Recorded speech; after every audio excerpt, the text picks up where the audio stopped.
모세가 구스 여자를 취하였더니 그 구스 여자를 취하였으므로 미리암과 아론이 모세를 비방하니라.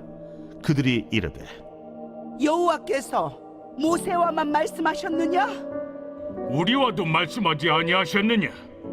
여호와께서 이 말을 들으셨더라. 이 사람 모세는 온유함이 지면의 모든 사람보다 더하더라.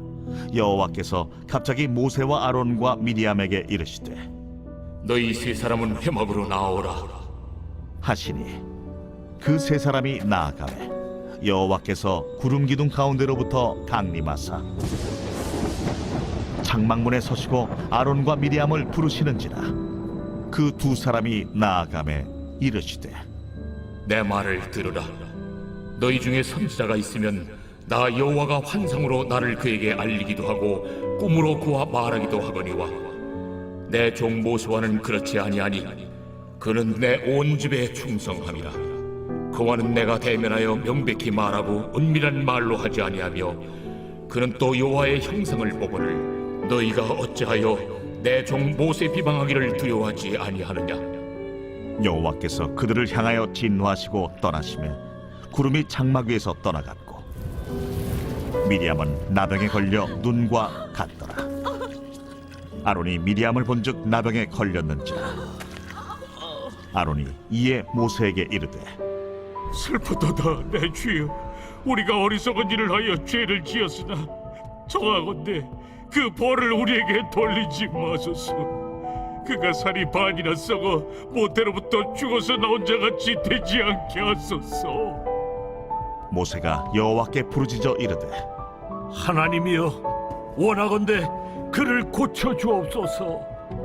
여호와께서 모세에게 이르시되 그의 아버지가 그의 얼굴에 침을 뱉었을지라도 그가 이래 동안 부끄러워하지 않겠느냐. 그런즉 그를 진영 밖에 이래 동안 가두고 그 후에 들어오게 할지니라. 이에 미리암이 진영 밖에 이래 동안 갇혀 있었고 백성은 그를 다시 들어오게 하기까지 행진하지 아니하다가 그 후에 백성이 하세롯을 떠나 바란 광야에 진을 치니라. 자, 저번 주 설교를 기억하시죠? 어디였는지 기억나십니까? 성경 어디였을까요? 본문이 응? 민수기. 응, 지난주. 민수기. 자, 민수기 어떤 내용이었냐면 이제 이스라엘 백성들이 1년여간 거의 시내산에서 이제 율법을 배우고 하나님의 이제 법을 하나님의 백성으로서의 삶을 배운 후에 이제 드디어 가나안 땅을 향해서 그들이 출발하는 모습이었습니다. 사실 굉장히 기쁘고 되게 희망찬 시작이라고 생각할 수 있겠지만 성경은 전혀 그들의 반대의 모습을 보여줬어요. 그러니까 시작부터 그들은 어떻게 했냐면 뭔가 실력이 좀 좋아지고 더 신앙이 좋아진 모습을 보여야 되는데 오히려 반대로 악한 말로 하나님을 원망하기 시작했습니다. 그 결과가 뭐였냐면 하나님이 진영의 끝을 불살라 버리셨어요. 그래서 다베라라 불렀습니다. 근데 그것만이 아니었습니다. 이스라엘 백성 중에 이방인들, 그 잡족이라고 표현되어 있지만 이방인들을 중심으로 불평과 원망이 시작이 됐습니다. 그들이 탐욕을 품었죠. 자, 그런데 문제는 뭐냐면 그 소수에서 시작된 그 불평과 원망이 곧 이스라엘 백성 전체의 불평과 원망으로 바뀌어 버렸습니다. 그 내용은 고기였어요. 근데 성경은 재밌게 뭐라고 얘기하냐면 그들이 탐욕을 품었다라고 표현하고 있다라는 것입니다. 탐욕은 이 세상에서 말하는 그런 탐욕과 우리가 성경에서 하나님이 말씀하시는 탐욕의 의미가 좀 다릅니다. 이 세상에서의 탐욕이라는 것은 뭔가 좀 약간 개걸스럽게 뭔가 움켜잡는 것을 말하지만 성경에서는 뭐라고 얘기해요? 탐욕의 정의가 하나님이 아니라 하나님 외에 다른 것들을 품었을 때 그것을 탐욕이라고 말한다라는 것입니다. 그래서 이런 의미가 될 수 있어요. 이 세상에서 굉장히 검소하게 살았어요. 정말 누가 보더라도 정말 잘 베풀고 살았어요.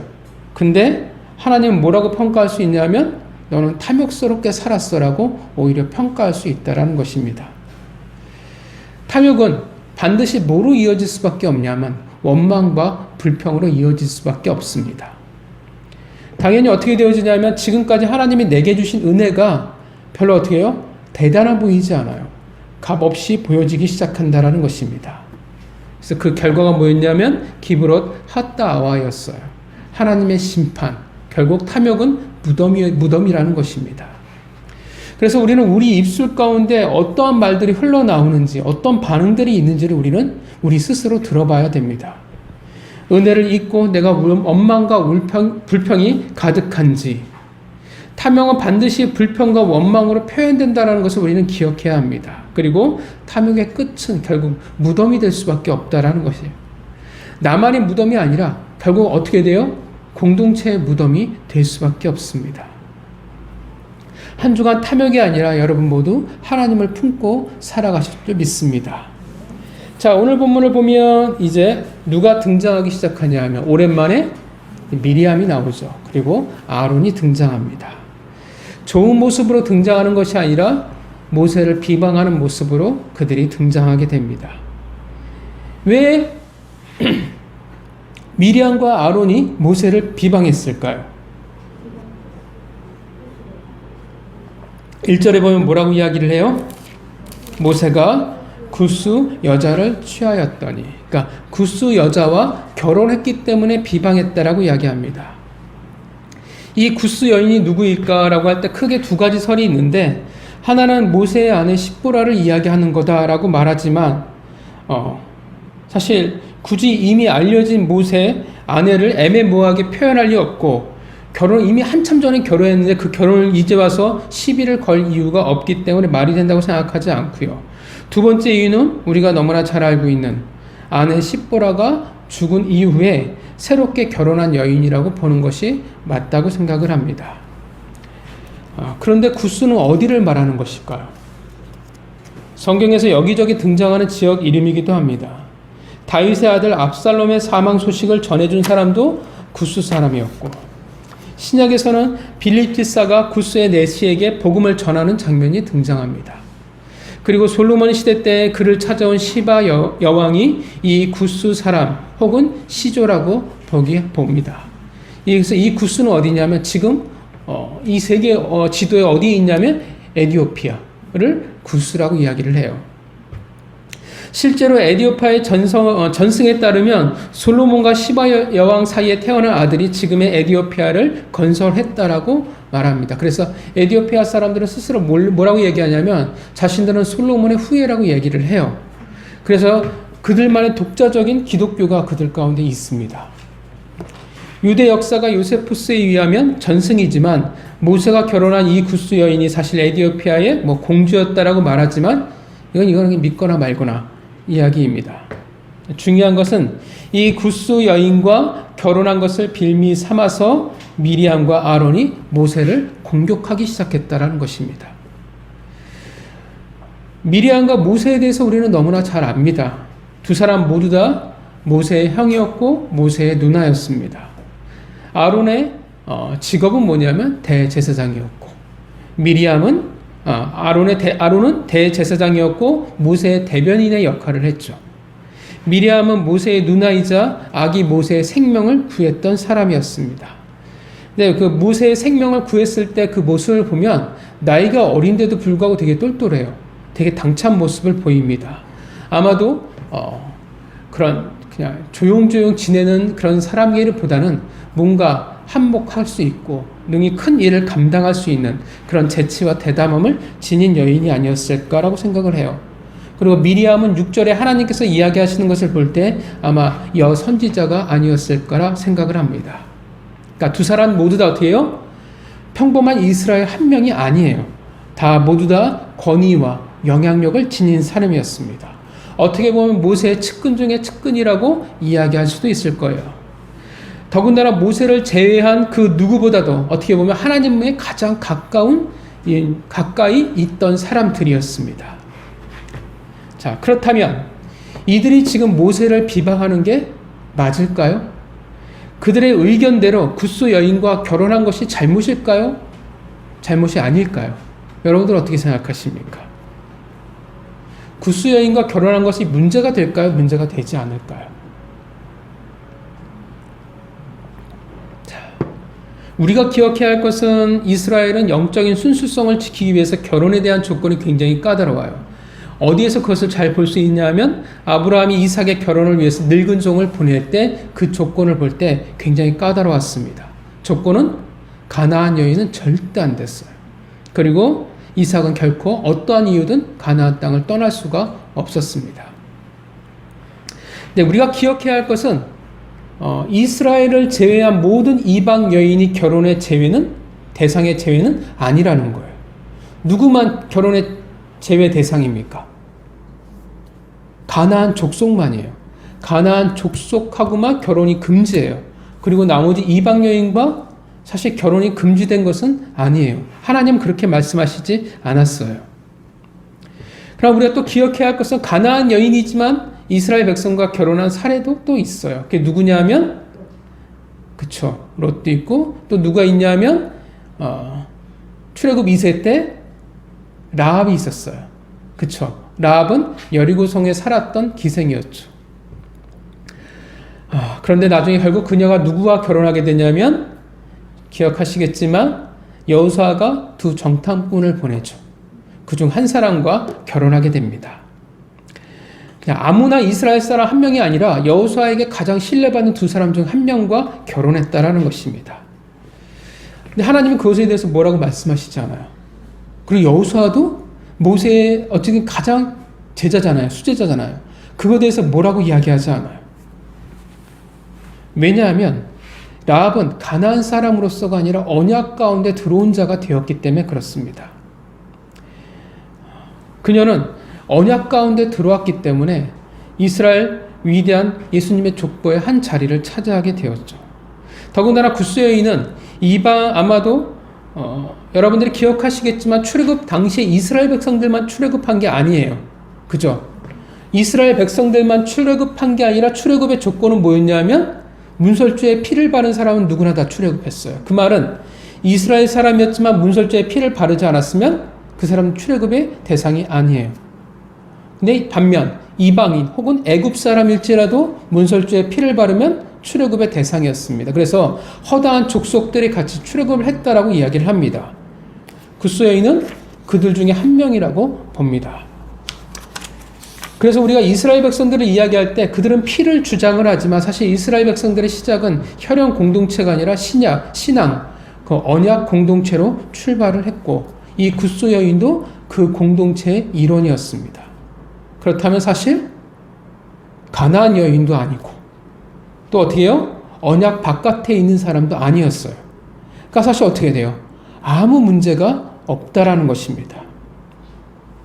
이미 언약 공동체 안에 속해 있는 사람이에요. 이방인이라고 부를 수가 없다라는 거예요. 이미 이 구스 여인은 이스라엘 백성이라는 것입니다. 아무 문제가 없어요. 그런데 미리암과 아론이 어떻게 해요? 그것을 가지고 지금 시비를 걸고 있는 거예요. 그러니까 여기서 이제 생각의 차이를 볼 수 있어요. 어떤 시각을 가지고 있는지. 미리암과 아론은 철저히 어떤 시각을 가지고 있느냐 하면 공동체에 어떤 조건을 가지고 있냐면 피예요. 아브라함의 자손, 이 피라는 것에 사로잡혀 있다라는 거예요. 물론 이스라엘 백성들이 나름 긍지를 가지고 있을지는 모르겠지만 사실 이 시각은 잘못된 시각이었죠. 반면 모세는 이스라엘 백성을 어떻게 보고 있냐면 언약 공동체로 보는 것입니다. 지금 이 두 사람이 모세와 가장 가까운 형제와 자매가 모세를 비난하고 있습니다. 비난하다라는 원어를 보면 3인칭 여성 단수로 되어 있어요. 그 말은 어떤 의미가 되어지냐면 지금 미리암이 모세를 비난하는 주체라는 거예요. 그래서 1절을 보면요. 대제사장인 아론보다도 누구의 이름이 먼저 등장을 해요? 누구의 이름이 먼저 등장합니까? 미리암이 먼저 등장을 해요. 성경에서는 이 이름의 등장의 순서도 의미를 가질 때가 있습니다. 후에 하나님이 심판하실 때도 어떻게 심판하시냐면 아론은 심판 안 하세요. 누구를 심판하시냐면 미리암만 심판을 하세요. 그것을 봐서 미리암이 이 일을 선동하고 이 일에 대한 핵심 인물이었다라는 것을 알 수 있습니다. 반면 아론은 어떤 사람이었을까라고 어떤 캐릭터라고 생각되어지냐 하면 되게 줏대 없는 사람 같아요. 되게 잘 휩쓸리는 사람. 여러분 금송아지 사건 때도 그렇잖아요. 그냥 사람들 말에 휩쓸렸어요. 주도적이지도 않고 줏대도 없고 그냥 어떻게 해요? 아론의 특징은 말은 잘해요. 되게 유창하게 말은 잘하는데 귀가 되게 얇은 사람. 그런 캐릭터. 도대체 이 사람이 왜 대제사장이어야 되는지 도저히 알 수 없는 그런 사람입니다. 자, 그런데 우리가 잘 생각해 봐야 되는 것이 지금 미리암과 아론이 모세를 비난하는 이유가 진짜 구스 여인 때문이었을까요? 아니죠. 사실 왜 모세를 이렇게 비난하고 있을까요? 구스 여인은 핑계였어요. 뭐 때문에 그럴까요? 진짜 모세를 비방한 이유가 뭘까요? 2절을 읽어볼까요? 2절을 같이 읽어보겠습니다. 시작. 그들이 이르되 여호와께서 모세와만 말씀하셨느냐 우리와도 말씀하지 아니하셨느냐 하매 여호와께서 이 말을 들으셨더라. 이게 진짜 이유예요. 구스 여인과의 이 결혼 문제는 핑계예요. 이것을 계기로 비난했지 진짜 그들이 모세를 비난하는 이유는 뭡니까? 뭐예요?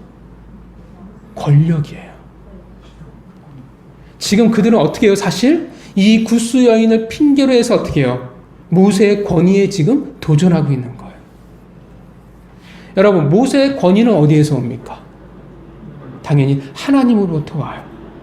근데 이스라엘 백성들이 모세의 권위를 어디에서 인정하냐 하면 모세가 하나님을 대면하는 그 모습, 하나님의 말씀을 대변하는 그 모습들, 그러니까 하나님과 소통하는 그 모습을 통해 권위를 인정한다라는 것입니다. 그래서 지금 미리암과 아론이 뭘 얘기하는 거예요? 너만 하나님과 이야기하냐? 우리도 하나님과 이야기한다라고 말하고 있는 거예요. 너만 권위가 있냐? 우리도 권위가 있다라고 지금 말하고 있다라는 것입니다. 그러니까 결국 뭡니까? 너나 나나 사실은 쌤쌤이라는 거예요. 아마 이 두 사람에게 쓴뿌리가 있었겠죠? 동생이 잘 나가는 모습에 아마 질투가 굉장히 심하지 않았을까. 특히 미리암은 어떻게 해요? 누구 때문에 모세가 살았어요? 내 덕분에 네가 살았는데. 자기가 더 대단하고 더 많이 인정받아야 될 거라 생각할 수도 있을 것입니다. 그런 모습을 통해 볼 때 모세가 그들을 특별하게 대우하지는 않았을 거라 생각을 해요. 그러니까 뭔가 불만족이 있었겠죠. 그러니까 우리도 많이 그러잖아요.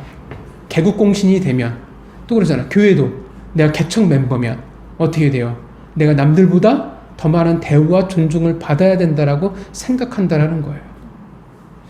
그런 동생의 모습이 하나님의 지도자가 돼서 백성들 앞에 서 있는 게 아마 그들 가운데 마음이 편치 않게 느껴졌을 거라 생각을 합니다.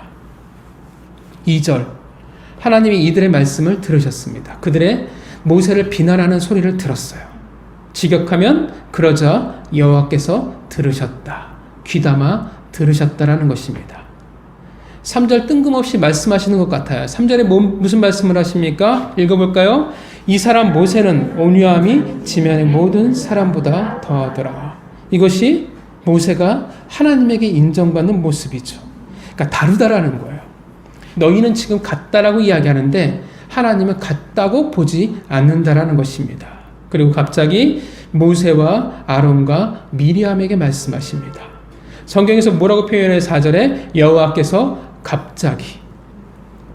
갑자기라고 말하는 것은 하나님이 이렇게 반응하실지 그들이 전혀 예측하지 못했다라는 것입니다.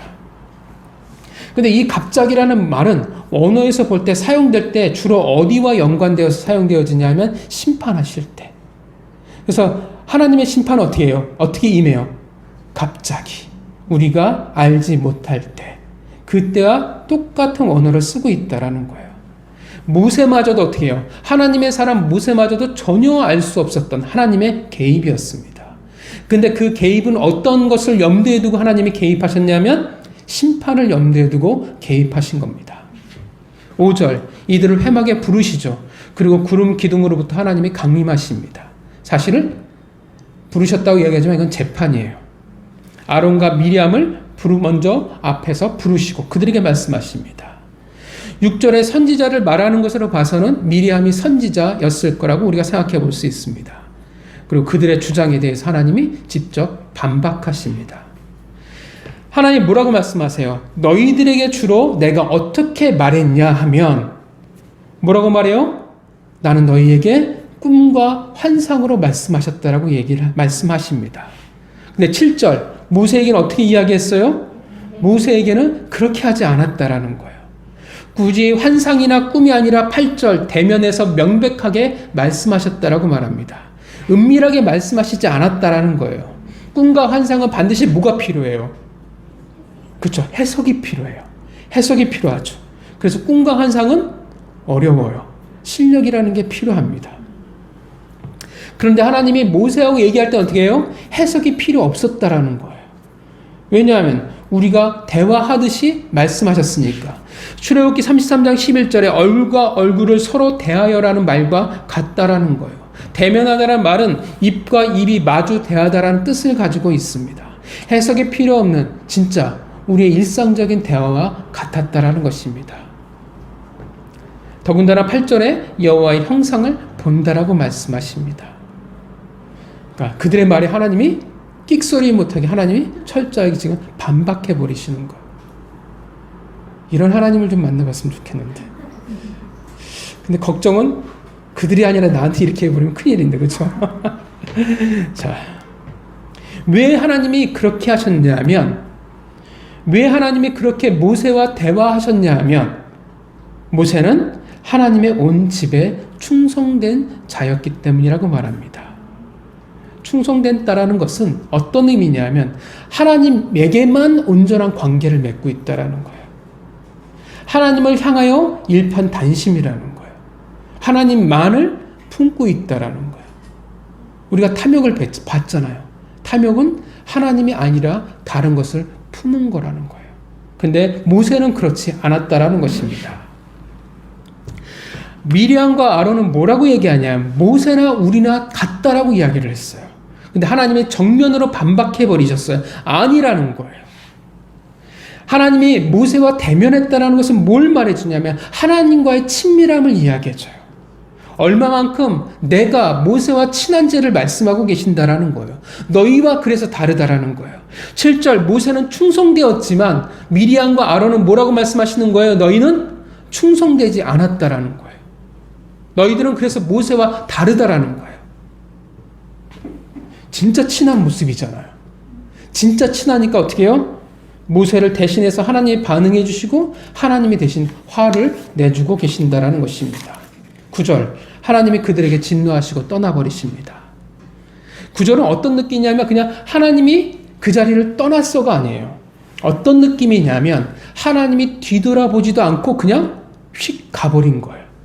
마치 어떤 느낌이냐면 함께하기를 거부한 거예요. 어떤 느낌이냐면 그들을 버리신 것 같은 느낌으로 하나님이 지금 떠났다라는 것입니다. 그 결과가 뭡니까? 10절 그 결과가 뭡니까? 미리암이 나병, 문둥병에 걸려버렸습니다. 아론은 걸리지 않았죠. 아마 두 가지 이유일 거라 생각을 합니다. 하나는 아론은 주도적으로 이끌어간 일이 아니었고 미리암이 주도적으로 이 일을 이끌어갔으니까 아마 미리암이 아론을 꼬셨을 거라 생각을 해요. 그래서 그녀만 벌을 내린 거라고 생각하고요. 또 하나는 아론은 대제사장이죠. 그가 문둥병에 걸려버리면 어떻게 해요? 격리가 되어버리잖아요. 집 밖으로 나가버려야 돼요. 그러면 무슨 일이 생기냐면 중요한 대제사장의 역할을 해야 할 사람이 공백이 되어져 버려요. 단지 공백이면 상관이 없는데 이것이 이스라엘 백성의 거룩에 대한 문제가 생겨져 버리기 때문에 그렇게 하면 하나님의 은혜를 받았다라고 이야기하기도 합니다. 문둥병은 어떤 의미인지 여러분들이 모두 다 잘 아실 겁니다. 천벌이라고 여겨졌던 병이었습니다. 그래서 성경에서도 매우 특별하게 다뤄지는 병이었죠. 미리암의 상태가 10절에 눈과 같이 희어졌다라고 말합니다. 근데 11절 아론의 반응을 보면 그냥 문둥병에 걸린 상황 그 이상인 것을 우리가 생각해 볼 수 있어요. 12절에 뭐라고 말합니까? 살이 반이나 썩은 상태가 되었다라고 이야기를 합니다. 그래서 11절 아론이 부르짖어요. 뭐라고 부르짖습니까? 11절에 뭐라고 부르짖어요? 아론이 이에 모세에게 이르되 슬프도다 내 주여. 모세를 향해서 뭐라고 부르고 있어요? 아론이? 내 주여라고 불러요. 이제 원래의 자리로 다시 돌아왔다라는 것을 말해줍니다. 출애굽기 4장 15절에 보면 하나님이 이렇게 모세에게 말씀하셨어요. 아론을 모세에게 붙이시면서 그는 내 입을 대신할 것이요 너는 그에게 하나님같이 되리라 말씀하셨습니다. 원래 이랬어야 되는데 그 하나님이 부여하신 권위에 도전을 했어요. 그리고 이제 비로소 제 위치에 돌아왔습니다. 항상 사람은 참 어리석어요. 그죠? 뭔가 맞아야, 혼나야 자기 자리로 돌아간다라는 것입니다. 13절 모세가 미리암을 위해서 중보를 합니다. 여러분, 우리가 중보 기도에 대해서 말씀을 들었던 것들 혹시 기억하십니까? 우리가 중보에 대한 오해가 있죠. 우리는 자꾸 중보를 뭐라고 생각하냐면 하나님 안 됩니다라고 하나님을 가로막는 거라 생각을 해요. 근데 중보는 그런 게 아니에요. 중보는 하나님 편에 있는 거예요. 우리가 오해하면 안 되는 게 우리가 중보한다고 해서 하나님을 꺾는다는 의미가 아니기 때문에 그래요. 모세가 미리암을 위해서 뭐라고 중보합니까? 고쳐주십시오가 아니에요. 뭐라고 이야기하냐면 하나님이여 원하건대. 그 말은 결정의 몫은 누구에게 있어요? 하나님에게 있는 거예요. 그리고 하나님이 모세에게 말씀하십니다. 14절의 내용은 약간 어려워 보일 수도 있는데 이런 내용이에요. 히브리인들은 사형이나 축출 등 극단적인 범죄의 경우가 아닌 일반적인 중죄를 범하였을 때에는 어떻게 했냐면 그 아비나 형제를 불러서 그 가족에게, 범죄자에게 침을 뱉게 해요. 그래서 심한 모욕을 주는 것으로 징벌을 했어요. 그리고 이 모욕을 당한 자는 반드시 성찰의 시간, 그러니까 분리, 격리되는 시간이 필요했습니다. 침 뱉음의 저주를 받았을지라도 이 일로 말미암아 문둥병에 걸린 것과 비교하면 그 부끄러움과 부정함의 정도가 비교도 안 될 정도로 작고 미비하다라는 것입니다. 아버지의 범죄한 자식의 얼굴에 침을 뱉는 경우에도 7일간의 수욕의 시간을 주는데 하물며 너를 모욕한 것에 대한 징벌로 문둥병에 걸린 경우야 두말할 필요가 없다라는 거예요. 그래서 어떻게 해요? 15절 미리암을 진 밖에서 7일 동안 갇혀 지내게 합니다. 그리고 동시에 이스라엘 백성들은 최소 7일 동안 가나안을 향한 발걸음을 멈추게 됩니다. 자, 이게 본문의 내용이에요. 뭘 말하고 있을까요? 당장 본다면 어떤 내용이 되어지냐면 하나님이 세우신 권위에 도전하지 말라는 것입니다. 물론 당연히 옳은 말이에요. 하나님의 세우신 권위에 도전하지 않는 것이 당연히 맞습니다. 여전히 하나님이 세우신 권위에 도전하는 문제는 여전히 하나님의 공동체에 심심찮게 계속 벌어지는 문제예요. 이거는 사역자나 성도나 똑같아요. 성도들도 어떤 직분을 경험해 본다면, 리더의 역할을 해본다면 다 공감하는 부분이라는 것입니다. 그러니까 목회자도 마찬가지예요. 부서를 담당하는 사역자든 담당 목회자든 파트 사역자든 다 마찬가지예요. 많은 사역자들이 여전히 고민하고 넘어지는 부분이기도 합니다. 오늘 모세도 그랬고요. 신약에서 바울도 끊임없이 그의 권위에 대한 싸움이 있었고요. 디모데를 보면 그곳에서도 마찬가지였어요. 저도 마찬가지고요. 그러니까 이 권위에 도전하는 부분은 예나 지금이나 사람은 똑같아요. 인간은 왜냐하면 탐욕스러운 존재예요. 이 탐욕은 하나님이 아니라 세상의 것을 품기를 좋아하는 존재라는 것입니다. 세상을 품으면 당연히 어디로 가겠어요? 인간의 죄성은, 탐욕은 권위를 갈망하게 돼 있다는 것입니다. 끊임없이 권위를 갈망하고 도전하고 차지하기를 원한다라는 거예요. 인간은 항상 어떻게 해요? 높은 곳으로 올라가려고 해요. 누구의 아래에 있길 원치 않습니다. 바벨탑이 그렇잖아요. 높이 올라가고 싶어요. 하나님의 권위에 도전하고 싶어요. 인간의 이게 기본 죄성이에요. 욕구예요. 물론 그 권위에 대한 선을 긋기에 참 애매해요. 왜냐하면 목회자가 결코 신적인 존재가 아니기 때문에 그래요. 그렇다고 해서 인간적으로 완성된 존재 또한 아니기 때문에 그렇습니다. 분명 목회자도 많은 잘못을 저지르기 때문에 그래요. 그래서 분명하게 이러면 안 돼, 라고 선을 긋기는 참 애매한데, 우리가 생각해 봐야 할 것은 목회자가 하나님의 권위 가운데 살아가지 않는다면, 하나님이 말씀하신 것보다도 자기가 혹은 자신의 권위가 더 크고 중요한 목회자라면 이미 그 사람은 목사라기보다는 교주라고 생각해 볼 수 있어요.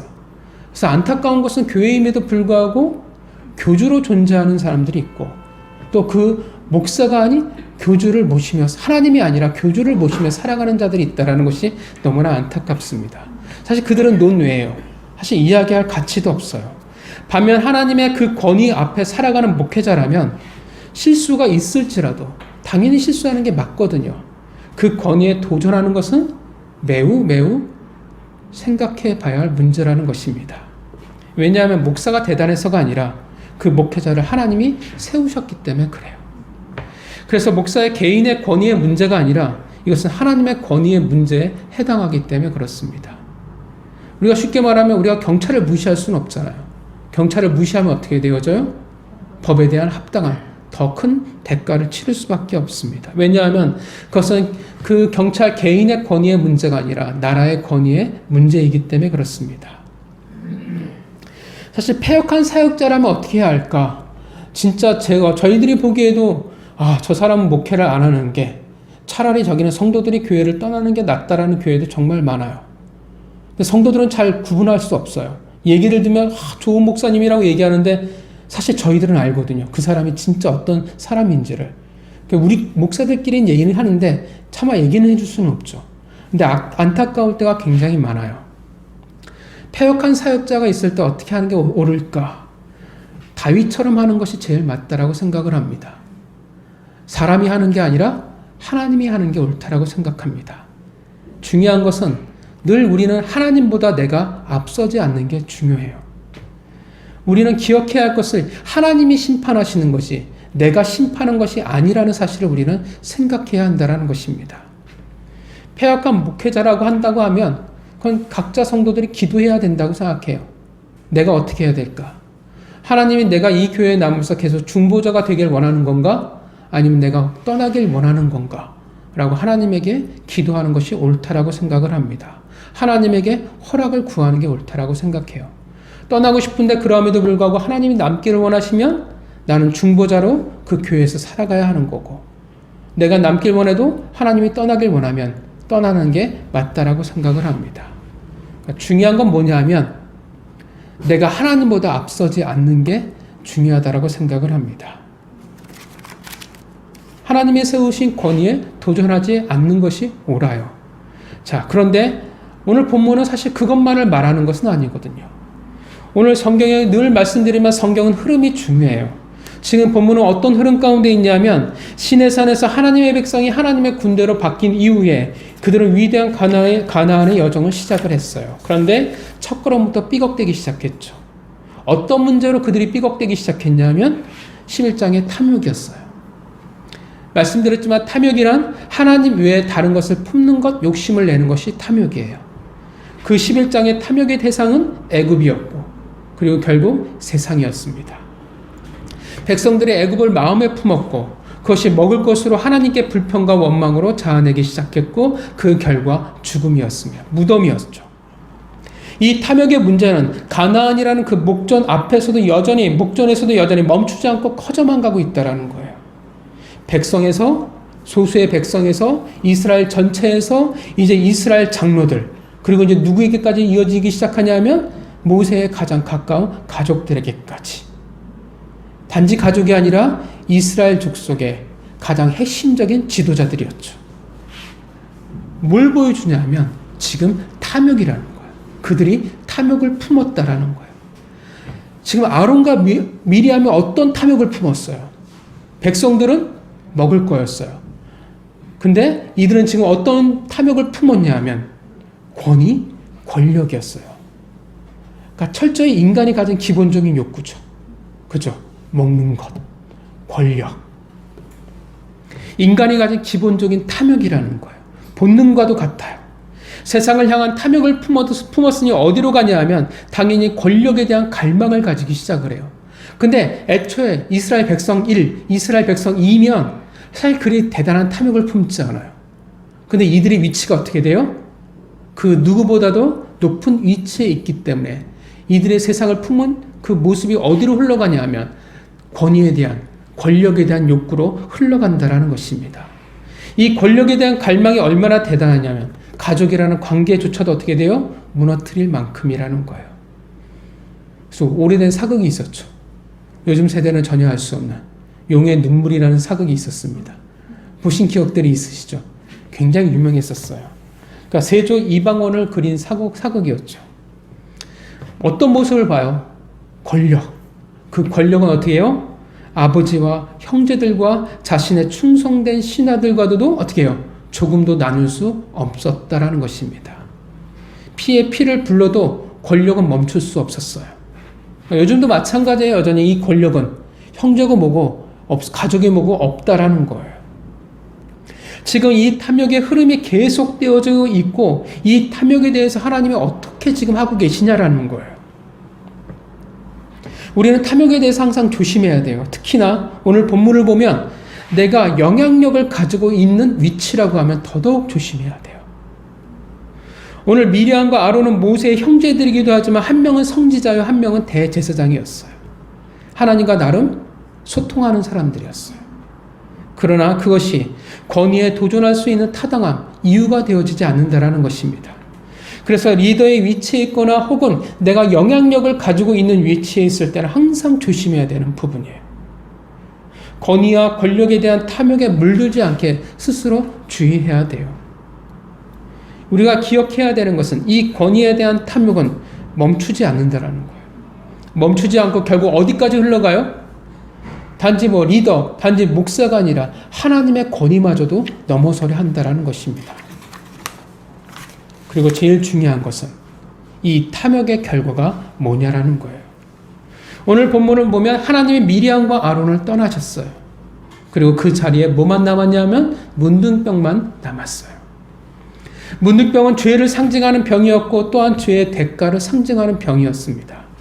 죄라는 것은 결국 하나님과 내가 어긋났다라는 것입니다. 다시 말하면 지금 하나님이 떠나신 것은 단지 내가 기분 나쁘니까 자리를 박차고 나간 개념이 아니에요. 하나님이 미리암과 아론을 거부하시는 거예요. 그들로부터 떠나버리셨어요. 그들의 직업이 뭐였어요? 대제사장과 선지자예요. 그 누구보다도 하나님과 가장 가까이 있고 함께 해야 되는 자인데 하나님 어떻게 하세요? 함께 있는 것을 거부해버리셨어요. 탐욕은 하나님과 함께 할 수가 없어요. 탐욕은 하나님이 떠나실 수밖에 없다라는 거예요.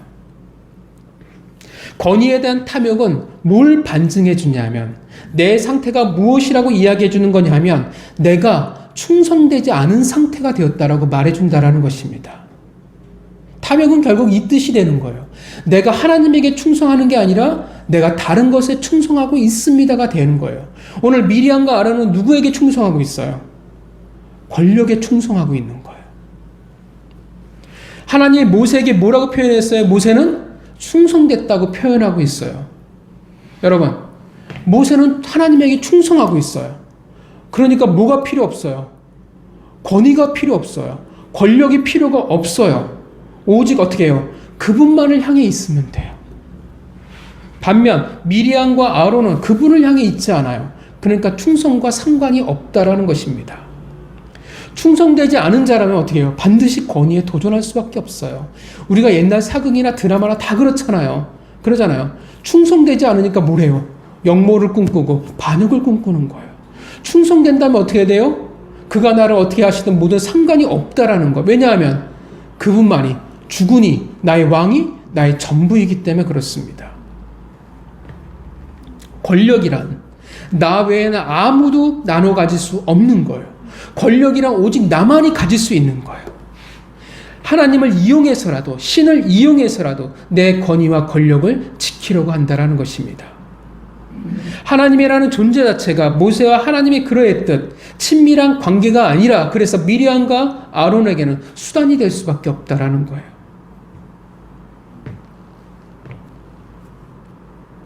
그래서 하나님의 나라에 합당한 자가 아닙니다. 그들은 어떻게 살아가겠어요? 스스로 나를 남보다 더 높다라고 여기며 살아갈 수밖에 없어요. 왜냐하면 내가 권력을 지녔는데 내가 너보다 더 나은 권위가 있다는데 그들이 어떻게 숙이겠어요? 오늘날 정치인들 같죠. 신약에서 예수님이 말씀하셨잖아요. 예수님이 주구장창 말씀하신 게 뭡니까? 작은 자가 되어야 된다라는 거예요. 섬기는 자가 큰 자가 된다라고 말씀하셨어요. 그런데 탐욕을 가진 자는 결코 그렇게 할 수가 없다라는 것입니다. 12제자가 그랬어요. 그들 역시 탐욕을 품은 자였어요. 그래서 예수님이 돌아가시기 직전까지 그러면 끊임없이 누가 더 크냐를 가지고 다투던 자들이었습니다. 예수님이 대단하신 것은 그렇게 멍청하고 그렇게 말을 안 듣고 그렇게 탐욕스러운 자들을 변화시키셨고 이끌어 가신 게 대단하셨던 것이고, 오늘 본문은 뭡니까? 그렇게 탐욕스러운 자들을 그렇게 하나님 포기하시지 않고 가나안까지 끌고 가시는 하나님이 대단하시다라는 것입니다. 여러분, 하나님이 떠난 자리에 뭉둥병에 걸린 미리암이 남아 있습니다. 좀 전까지만 해도 어떤 사람이었어요? 미리암이 하나님의 대언자 같은 사람이었어요. 꿈과 환상을 보는 사람이었어요. 여러분, 꿈과 환상을 보면 얼마나 대단해요. 오늘 여기서 저기서 꿈과 환상을 보고 우리에게 해석해주면 얼마나 대단한 사람이에요. 기도받고 싶지 않으십니까? 여러분의 인생의 문제를 가지고 상담받고 싶지 않으시겠습니까? 뭔가 하나 인터넷에 딱 띄워놓고 장사를 해도 꽤 괜찮게 장사를 할 수 있을 것 같아요. 대단해요. 꿈과 환상을 보고 해석할 수 있다라는 것. 대단한 영향력을 가진 사람이에요. 대단한 실력을 가진 사람이에요. 그런데 본문은 탐욕을 가지니까, 하나님이 떠나버리니까 어떤 자와 같냐? 결국 문둥병에 걸린 죽은 자와 같이 되어버렸다라는 것입니다. 하나님이 함께 하시지 않아요. 오직 수치만이 그에게 남아 있습니다. 물론 하나님이 미리암을 용서하시죠. 모세의 기도를 들으시고 용서하세요. 하나님의 권위에 도전했지만 하나님은 용서해 주셨습니다. 그렇지만 분명히 대가는 남았죠. 7일간 그녀는 짐 밖에서 격리될 수밖에 없었습니다. 우리가 7일간이라 생각하면 아이 뭐 그 정도야, 뭐 잘 쉬면서 쉴 수 있지 뭐라고 생각할 수 있을지 모르겠지만, 가만 보면 이렇게 생각해 볼 수도 있어요. 하나님의 나라에서 혹은 하나님의 공동체에서 7일간 배척되어질 수밖에 없는 상태가 되었다라는 것입니다. 사실 수치예요.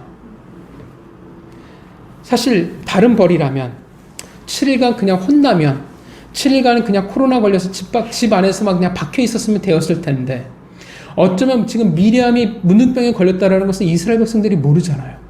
왜 몰라요? 이 자리에 딱 3사람만 있거든요. 모세와 아론과 미리암 3사람만 있어요. 그리고 미리암이 문둥병에 걸렸다가 사실 났어요. 나머지 2사람만 입을 닫으면 어떻게 해요?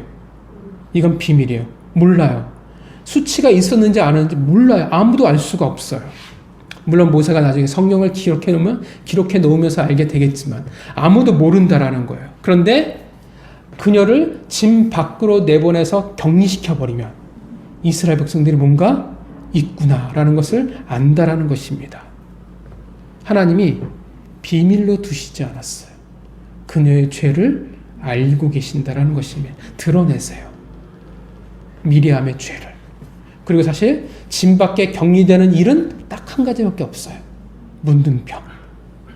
하나님이 그녀의 죄를 드러내고 계신다라는 것입니다. 어제까지만 해도 하나님의 선지자였는데 실상은 어떤 사람이었는지를, 그 정체를 하나님이 발가벗겨 버리시는 거예요. 미리암에게 있어서 자존심이 굉장히 셌을 텐데 얼마나 수치였을까요? 선지자였는데 하나님이 떠나버린 사람, 그리고 그 내면의 추악한 모습, 선지자라는 가면 속에 감추어진 그 진짜 그 속살이 공개되어져 버렸습니다. 개인적으로 죄로 말미암은 수치를 하나님이 겪게 하셨어요. 그러나 이 탐욕의 죄는 개인으로 그치지 않아요. 공동체의 영향을 주기 시작합니다. 그러니까 우리의 죄는요, 내 선에서 끝나는 게 아니라 반드시 공동체로 이어져요. 특히나 내가 교회 안에 영향력을 가지고 있는 사람이라고 하면 더더욱 그 영향을 끼치게 됩니다. 여러분, 미리암의 죄가 공동체에 어떤 영향력을 끼쳤습니까? 어떤 문제를 일으켰어요? 공동체 전체가 7일 이상을 멈춰버렸어요. 지금 어떤 상황이에요? 가나안이라는 여정이에요. 가나안을 향한 여정, 그들에게 약속하신 가나안 땅, 그들이 그렇게 꿈꿔왔던 가나안 땅을 향한 여정이에요. 물론 우리는 답을 알아요. 그들은 가나안 땅에 들어가지 못한다는 불행한 사실을 알지만 그들의 느낌은 어떻겠어요? 그들의 마음은 선조들에게 약속되어진 땅을 우리가 드디어 갖게 되는구나라고 어떻게 해요? 기대와 희망이 있었을 텐데, 근데 7일간 멈춰버려요. 누구의 죄 때문에? 미리암의 죄 때문에, 아론의 죄 때문에, 내 죄 때문에 공동체의 사명을 향한 그 발걸음을, 꿈을 이루기 위한 행물이 멈춰버린다라는 거예요. 선지자, 대제사장이었는데 오히려 하나님의 그 향한 발걸음을 멈추게 만드는 자였어요. 사명을 이뤄나가는 그 발걸음을 방해하는 자가 되어져 버리고 말았다라는 것입니다. 이게 그 대가예요. 권위에 대한 탐욕, 결국 남보다 더 나를 높게 여기는 자들, 남 위에 있고자 하는 그 마음을 품은 자들, 결국 하나님의 나라에서 작은 자, 소자가 될 수 없는 자들, 그들의 결과는 어떻게 되어져요? 하나님과 함께 할 수가 없다라는 거예요. 하나님이 용서하신다 할지라도 본인의 수치와 그리고 공동체의 발걸음을 멈추게 하는 자가 된다라는 거예요. 공동체를 하나님 앞에 더 가까이 더 빨리 다가가게 만드는 자들이 아니라 하나님 앞에서 더 멀리 돌아가게 만드는 자가 된다라는 것입니다. 누가 그렇게 하냐 하면 아무것도 모르는 신앙의 초짜들이 아니에요. 경험이 있는 자들, 직분이 있는 자들, 교회에서 영향력을 가진 자들의 죄라는 것입니다. 조심해야 한다라는 거예요. 앞선 자들의 문제라는 거예요. 우리 모두가 탐욕을 조심해야 돼요. 탐욕을 품는다면, 하나님이 아닌 세상을 품는다면 우리는 하나님에게 충성할 수 없습니다. 우리는 권위에 도전하는 자가 될 수밖에 없어요. 우리는 바벨탑을 쌓아 나갈 뿐입니다. 권위는 하나님이 우리에게 주시는 거예요. 우리는 오직 충성을 다할 뿐입니다. 여러분, 이 모습이 어디에서 많이 드러나겠어요? 아, 내가 권위에 대한 탐욕을 가졌구나. 내가 남보다 더 나를 높게 여기는 사람이구나. 나는 그런 탐욕을 가진 자구나라는 것을 어디에서 우리가 잘 알겠어요? 어디에서 잘 알아요? 쉬워요. 권위를 가진 자를 대할 때 드러나요. 교회 안에서는 목회자를 대할 때 드러나요. 나보다 더 권위 있는 자를 만났을 때 그 모습이 쉽게 드러난다라는 거예요. 근데 세상에선 잘 안 드러나요. 왜냐하면 세상에서 권위를 가진 자한테 잘 보여야 되니까. 이 모습이 쉽게 드러나진 않아요. 근데 교회에선 굳이 목사한테 잘 보여야 할 이유는 딱히 없어요. 그래서 잘 보여야 일이나 더 맡겠죠. 그죠? 더 힘들어질 가능성이 큰데 뭘 잘 보이겠습니까? 권위라는 문제를 내가 마주했을 때 내가 어떤 반응이 나오느냐에 따라서 내 모습을 우리가 쉽게 점검해 볼 수 있어요. 하나님의 목회자를 세우신 여러 가지 이유가 있겠지만 그 중에 하나가 리트머스 시험지예요. 목회자를 딱 대했을 때 내가 딱 만났을 때 내가 어떤 반응을 보이느냐에 따라서 내 신앙의 수준을 쉽게 보여준다라는 거예요. 그래서 목회자를 하나님이 그런 이유로 세우셨어요. 내가 탐욕을 품고 있다면, 내가 권위에 대한 내가 높은 자라는 꿈을 가지고 있다면 내가 어떻게 순종할 수가 있겠고 내가 어떻게 공동체에서 작은 자로 섬길 수 있겠어요. 그렇게 봉사는 할 수 있어요. 가면을 쓰고 내가 그렇게 웃으면서 할 수는 있죠. 진짜 섬길 수는 없다라는 것입니다. 우리는 어떻게 해야 되겠습니까? 우리는 어떻게 해야 돼요? 우리는 탐욕이 아닌 모세와 같이 온유한 자가 되어야 돼요. 성경에서 뭐라고 말해요? 모세를 아까 뭐라고 표현했어요? 이 사람 3절 모세는 온유함이 지면의 모든 사람보다 더하더라. 온유함이란 단지 성품이 착해, 인내심이 많아, 겸손하다의 뜻이 아니에요. 우리는 자꾸 온유하다라는 것을 오해해요. 온유함이라는 게 마치 옥수와 같이 잔잔한 사람을 말하는 게 아니에요. 여러분, 온유함에 가장 온유했던 사람이 누구냐면 예수님이에요. 예수님이 인내심이 많았을까요? 착했을까요? 그러나 우리가 기억하는 거 예수님 한 성깔 하셨다는 것은 우리는 기억합니다. 독사의 자식들아. 요즘 말로 하면 개 모모라고 떠들고 외치고 다니셨던 분이에요. 제가 막 여기서 개 모모라고 이야기하면서 그러면 우리 목사님은 참 온유해라고 말할 수 있을까? 쉽지 않잖아요. 온유함이란 자기 절제를 말하는 착하다가 아니라 하나님이 원하시는 대로 한다라는 뜻이에요. 하나님이 어떻게 해요?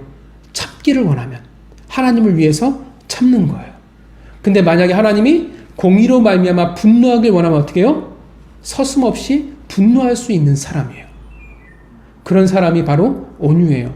그러니까 착하고 무조건 아무 말도 안 하고 그냥 묵묵히 지내는 사람이 온유한 게 아니라 하나님이 원하시는 대로 하나님의 영광을 위해서 하나님의 뜻대로 어떻게 돼요? 표현할 수 있는 사람이에요. 하나님을 위해서 죽어 지낼 수 있으면 얼마든지 죽어 지낼 수 있어요. 근데 하나님을 위해서라면 불같이 화를 낼 수 있는 사람들이에요. 그 사람들이 바로 온유함이에요. 모세는 고난의 세월을 통해서 오로지 하나님 앞에 철저히 낮아지고 전적으로 순복함을 배우고 살았던 사람이었습니다. 모세는 광야에서 꺾여버린 자였죠. 그래서 꺾여버렸기 때문에 더 이상 하나님에게 도전의 권위에 도전할 수 없는 사람이었습니다. 하나님이 원하시는 대로 반응하는 사람으로 만들어져 갔습니다.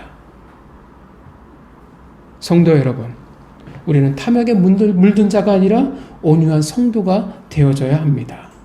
우리의 반응을 조심해야 돼요. 나보다 더 높은 권위에 대해서 내가 어떻게 반응하는지를 내가 유심히 지켜봐야 합니다. 내 생각에 너만 하냐? 나도 할 줄 알지 라고 내 마음 가운데 품고 있다면 조심해야 돼요. 앞서간 자로 내가 순종할 수 없고 섬길 수 없다면, 권위에 대한 문제가 생긴다면 하나님의 경고등이 지금 내 앞에서 반짝반짝거리고 있다라고 생각해야 합니다. 목회자를 비롯해 하나님이 세우신 그 권위에 대해서, 이건 목회자만이 아니라 하나님의 각 교회에서 보면 공동체의 리더를 세우세요. 그 권위에 대해서 어떻게 반응하고 어떻게 대하고 있는지를 봐야 합니다. 그러면 점검에 좋은 지표가 될 거예요. 우리는 기억해야 합니다. 권위라는 탐욕에 물든 하나님의 영향력을 가진 사람들이 어떻게 되었는지. 그들은 하나님에게 충성할 수 없었습니다. 그리고 그 결과 하나님이 그들에게 떠나셨어요. 그들과 함께 하시지 않았습니다. 용서하셨지만 수치가 남았고 그들의 공동체의 발걸음을 멈추게 만들어 버렸습니다. 성도 여러분, 한 주간 이 말씀을 우리가 기억하고 살아가길 바랍니다. 권위라는 탐욕에 물든 자는 충성할 수 없습니다. 그렇게 모세와 같이 온유하게 모든 성도들이 하나님께 충성된 자가 되어지기를 주님의 이름으로 축원합니다. 기도하겠습니다.